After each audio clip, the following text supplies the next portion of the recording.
So this cut I have drank every weekend, some more than others. I've ate out multiple times a week, every single week. I've done a lot of steps. I've done no additional cardio. I've done 34 training sessions, and my calories have stayed the same throughout the whole thing. We are on episode 5 of the Aesthetic Athlete Cut, the final one, where we're going to be talking about reverse dieting and how I and you can actually maintain the results that you work very hard to get. And if you're new here, I'm Blair. I'm an online coach that specializes in helping people build lean, athletic bodies so they can do the stuff they want to do without second guessing themselves. So, one thing that I was thinking about what I've done differently over the past 7 weeks or so that's helped with this diet, and also things that maybe I haven't done differently that I've kind of gotten away with, so to speak. And one of them was I've done a lot more steps, but part of that was on purpose, because even before I was looking after him, my average steps, I've been tracking them each week, were probably around about 10 to 12,000, and that was like me making an effort to increase them, because before that I was probably sitting around 7,000, which isn't great, but it was fine. Since I've had him, the past 3 or 4 weeks, I think my average steps have been over 15,000, and that's made a big difference for me, because I've actually not done any sort of additional or extra cardio on top of that, which I know, especially in kind of the physique side of fitness and general kind of weight loss, fat loss, they will recommend doing, X amount of cardio sessions per week or X amount of minutes. And it's something that I'll give to clients as well. So I'm like, it's a valuable tool, but because I've just been walking so much, I've kind of been doing all I need to just from doing the extra steps. So if you don't actually always want to do extra cardio, you can just do more steps as well. Like, if you track what you actually do, even though it can be annoying to track not just your calories, but like how many steps you do on a day, and like compare that across the week, and then once you have a week, compare that against other weeks, especially when it comes to your calories, your protein, your steps, the amount of training sessions you do, maybe any alcohol that you drink. You can actually see what you've done over the course of a diet, or even if it's not a diet, just like over time, and then just very easily make small adjustments. Like if I had seen that my weight wasn't going down on average, all I would do is, okay, cool, I just need to adjust my calorie input somewhere, increase my output somewhere else in some way. Or maybe it's just a case of like, I need to cut down on the drinking that I was doing, which for me wasn't exactly excessive, but so that wouldn't have made a huge difference, but for others that probably would make a pretty big difference. But anyway, you don't know these things if you don't track them in the first place. So that's why I've tracked it in this cut, and that's also why I call it a tracker to all of my clients when they're working with me, so that them and me as the coach can see these things and spot the patterns. There's 2 things that have really pissed me off recently with just like people and their excuses. And one of them is that I get that this time of year is more challenging when it comes to motivation and staying on it with things, but I feel like people just don't even, sometimes I'm like, do you have enough self-respect to actually just fucking stay on track with it? Like, yes, it's harder, but you set yourself standards and kind of intentions for a reason. Are you that weak that at one opportunity of not being able to do it, you're just going to let everything fall apart? We're not built on such shit foundations that one wobble fucks off the whole thing. Yeah. Well, I think so many people are, and in this time of year it's so easy to let that be the excuse. And then the second thing that pisses me off is people who say they want a certain thing. Oh, I want to build muscle and do this and do that and like have a certain look, and then all they end up doing is different cardio classes and cardio workouts. And I'm like, I get that you maybe don't enjoy doing the weights and the strength sessions as much because you don't get that same feeling that you think you need to feel to have a good session. I was like, but if all you do is that, you're not going to finish off with like what you think you want to look like. You're going to look like, I don't know, a fucking triathlete or some shit. That annoys me. So what you got there? You got rice cake? We've got my second chocolate chip rice cake. And we've got, I think it's like a walnut cake. Yeah. But it's pretty damn good. So, kind of leads me on to part of this finishing the cut, finishing the diet, and like what I'm moving on to next. So, the phrase that people speak about in fitness is reverse dieting, which I remember when I first heard that, I was like, what? Like, I don't understand. Like, what is this? But it's literally just like, instead of just going right back up to where I think my maintenance calories would be at this moment in time, it's kind of steadily building my way back up towards that in the same way that I potentially, I mean, I didn't do it on this specific cut, but with other clients I've done this before, where gradually over the course of a diet, we might reduce their calories a little bit more just to kind of keep us in the same level of a deficit. You would then reverse your way back to where you started, if that makes sense. So for me, throughout this entire cut, my calories they've actually stayed the same, so I've not had to adjust mine just because I've seen consistent enough progress each and every week for me to keep it the same. I've not had a reason to change it. But now I'm essentially building my way back up to what I think my maintenance is, which I feel like for me it's probably going to be around about 3,300 to 3,500 calories a day, roughly speaking. So I was 2,750 for pretty much the entire 7 weeks actually in the end of the cut. Now I'm sitting around about 3,000, and like this week, because it's the first week I'm reversing, I'm kind of increasing them a bit more, like a daily or every other day by 50 or 100. After this first week, I'll probably then just increase by 100 each week, depending on what my weight is doing. As long as my weight's staying pretty consistent and it's not spiking up like mad, I'll just keep increasing it a little bit. And obviously based off how I feel I'm looking, if I'm still maintaining a good level of leanness, but I would expect my weight to come up because there's more food in my system, there's more carbohydrates in me, my muscles are holding on to more glycogen, more water, but I should also look even better at being slightly heavier because I should be a bit more, have a sort of fuller look. So yeah, that's why right now we can have some cake as part of the diet. What's the thought behind the milk? Just love milk, mate. No thought. Calories don't count on milk. So I thought I'd cover some of the numbers from how this Aesthetic Athlete cut has actually gone. Like, you know, for all you guys know, I may have gained weight over this time period, right? There's been no numbers thrown about as to how well I've actually been doing here. So to start off with, my first weigh-in of this cut, which was on I believe the Monday the 16th of October, I was 102.5 kgs, and this morning it is the 30th of November, so about just over 7 weeks later, I want to say, I was 95.4 kilos, so 7.1 kilos down over the course of about 7 weeks, which is actually a pretty fast rate of progress. And I wanted to cover, upon reflection now, like some of the things that I've done over the past 7 and a bit weeks that I believe has helped me to actually have been able to go through this process, right? So first of all, my calories have stayed the same the entire time. Now, I'm not saying this in a way that means you have to always keep your calories the same. Like, you have to be adaptive with this stuff, and kind of, if you're weighing yourself on a regular basis, which I've been weighing myself every single morning, but not because I'm obsessed with what the number is, because I want to look at what my average weight is doing across the week. So I'll pop my daily weights into the tracker that I use for myself and one that I use for my clients as well. And that will tell me what my average weight is over a 7-day period. And as long as I can see that number coming down across the weeks, then I know I'm moving in the right direction. So because that number was coming down, some weeks, the first week I think it dropped by about, a 2 kilo drop, and then it was about a kilo drop, and then most weeks it's been around about half a kilo. But if we average that out over the course of now the 7 weeks, I've dropped, basically a kilo a week, which, as I say, is quite fast. But because I've had that rate of progress, I've not had to reduce my calories anymore. So that's the reasoning for me not having reduced my calories. There may be a situation if you're going through something like this yourself, or I know that if there's any clients watching this, they'll be like, yeah, but you've reduced my calories before. Yes, because your weight wasn't progressing or going down at the rate that we wanted it to. So that's why mine haven't changed, but I just thought it'd be a worthwhile point to say.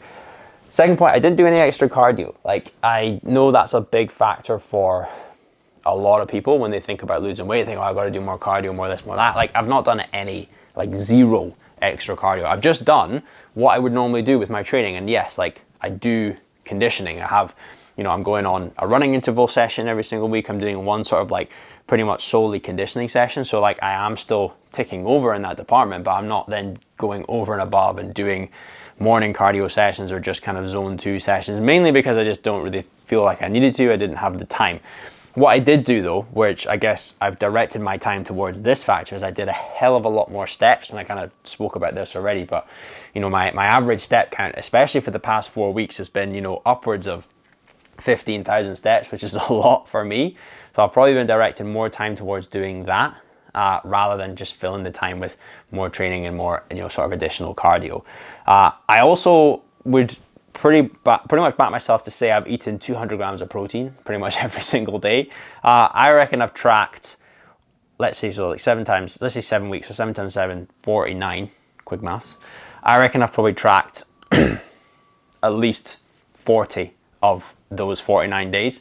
And of all those days I've tracked, I know for a fact I've always hit over 200 grams of protein. And that is important, as you will know from, I believe it was episode 2 or episode 3 that I spoke about the importance of high protein when you're on a diet. So if you don't know what I'm talking about, go back and watch that one. But 200 grams of protein every single day. I also drank every single weekend, apart from one. There was one weekend over the past 7 weeks where I didn't drink, and that wasn't because of the diet. That was just because I didn't have a drink that weekend. It wasn't really planned. I just didn't. But for me, like I've said for a long time, maybe not to you guys because I'm relatively new to YouTube, but I've said for a long time to like Anna, my friends, like I've thought a lot about like being sober and like, oh, maybe I'll try it. Maybe I'll try and go a year. Always this time of year, I'm like, oh yeah, maybe I'll try and go a year being sober. But I always come around to like, yeah, but I genuinely enjoy having like 1, 2, or 3 beers. Like I like the taste of it. I like trying new beers, and so I don't want to give that up because it genuinely brings me like a good level of enjoyment. So I've done that. I've just kept that going throughout this cut. Like there was one time where we went to the Optimized Coach kind of Ibiza screening thing, and then we went to, I can't remember what the bowling place is called, but the Boozy Bowling place, and went out for pizza, and probably, I don't know, I guess I maybe had like 10 drinks or something across that night. But apart from that, that was kind of the one blowout, I guess, that I've had. First one I'd had in a while anyway, even regardless. Apart from that, having 2 or 3 beers every single weekend, maybe 4 sometimes. Point being, I've drank throughout this entire thing, and I've still managed to lose 7 kilos over the course of 7 weeks. So it can be done. You just have to hold back at certain points, and you have to, measure what you're actually doing, so that if you can see you're not making progress, then something needs to change to allow that progress to be made. I have ate out multiple times every single week. I did a whole fucking video on eating out the entire day just to prove that it can be done. So yeah, it can be done. And I think whether that's breakfast, lunch, or dinner, there's definitely times where you can eat out and you can make choices to help you stay on track. But there's also times you can eat out and you can just order whatever the fuck you want and eat it and enjoy it without being like full greedy bastard, right? But you can just enjoy it, and then you can just crack on with your normal plan there after that. You don't have to make a huge deal out of it and let it become something that, oh my God, I've had a cheat meal, I'm off track now, everything's ruined. Like, we don't need to be in that attitude. You can just have it and you can just get back to your normal plan, which is what I've done a few times throughout this cut. Now, the next point I want to go over is related to that, and that is that, yes, I've ate out multiple times and I've drank every single weekend, but at the same time, my meals, when I've been at home, when I've been in full control of my nutrition, have been very, very standardized. I think I've had scrambled eggs on toast for breakfast every day for the past 49 days, and I still fucking love it, by the way. I reckon I've had, I don't even want to know how many kilos of potatoes I've eaten over the past 7 weeks, but a lot. Like chicken thighs, eggs, bread, potatoes, just a general mix of vegetables. There's probably pretty much been the majority of my diet for the past 7 weeks. So whilst it can look more glamorous with like getting, eating out and making that fit in and talking about, having drinks every weekend, there has also been a lot of discipline and a lot of just standardization to make sure that I can afford, from a calorie standpoint, to eat out and have a few drinks, because I know I'm doing the work at every opportunity that I really need to. And then lastly, I think I've trained 34 times over the course of this 7 weeks, which is funny because it doesn't actually sound like that much when you say it out loud, but yeah, 34 training sessions completed over this time, which is, I think roughly, no, actually it must be more than that, because I've been doing at least 5 a week, so that'd be 35. So maybe it's actually more like 36 or 37, but still, I've trained mostly 34 to 36-ish times across this whole cut. So just a few things there that I have done that I thought would be kind of useful, interesting to talk about to kind of wrap up this Aesthetic Athlete Cut series. Now, Before I finish the video, I'm going to head off to the gym just now. We're going to do a little bit of training, so make that 36 sessions. And then when I'm there, I'm going to talk a little bit more about what I'm doing now, kind of related to what I was speaking about with the reverse dieting before, but just expand a little bit more about not so much specifically that, but what I'm doing in the bigger picture going into, or coming out of rather, this diet phase. We've got some trunk endurance, some banded rotations, some Sorensen holds. We've got 5x5 front squats, a bit of tempo in there. Then we're going to do conditioning, 18, 15, 12, 9, 6 wall balls and toes to bar with, I'm going to do 400 meter ski in between each round. And then I'm going to do my accessories, some sissy squats, I'm going to do barbell RDLs. I feel that fits me a lot better. Yeah, that's today. So follow along. Turn down for what? Turn down for what? Turn down for what? Turn down for what? Turn down for what?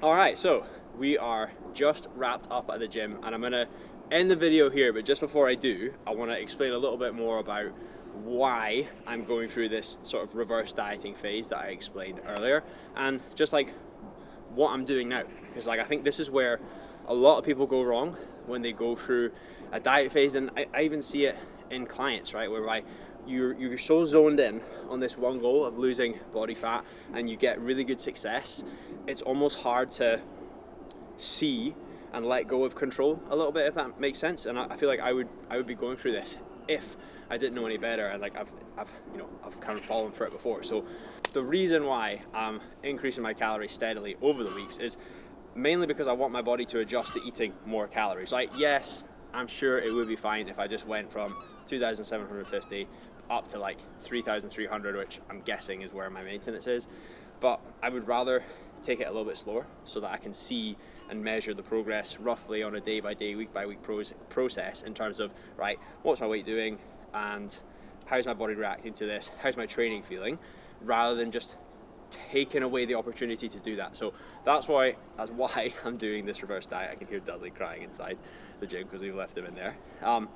And yeah, I think like just to wrap up this whole sort of cut series, I always think it's worthwhile setting your sights on something maybe like 4 to 6 weeks down the line after you finish a cut, because like for me, one of the reasons why I've been doing this is because I know I'm going traveling, I'm going on a bit of a holiday, and I know I'll probably put on a little bit of weight whilst I'm doing that, but I also wanted to just kind of go through the process myself again because it had been a while. But I know that after this aesthetic athlete cut series is finished, there is a new series that's going to be starting very soon, and I reckon we're going to be less on the aesthetic side and focusing a little bit more on the athletic side in this next series. So you've got that one to look forward to in the new year, but I hope that you guys have enjoyed watching and kind of following along with this aesthetic athlete cut series. And you know, the idea was I wanted to share what I was doing so that you guys can go and do it for yourself, kind of learn from me and hopefully apply this to your own diets, your own cut phases at some point in the future. And you know, if you ever do want extra help with it and you want to potentially think about, you know, working with me, find out a little bit more, all you have to do is drop me a message, follow me on Instagram, drop me a comment on here, wherever you like really. I've got a link in the description box below as well to an inquiry form. Just reach out, we'll have a quick chat, see if I can help you, and then we can take things from there. But anyway, that is all from me. Let me know if you have any questions, subscribe to the channel, don't forget to like the video, and I will see you guys in the next one.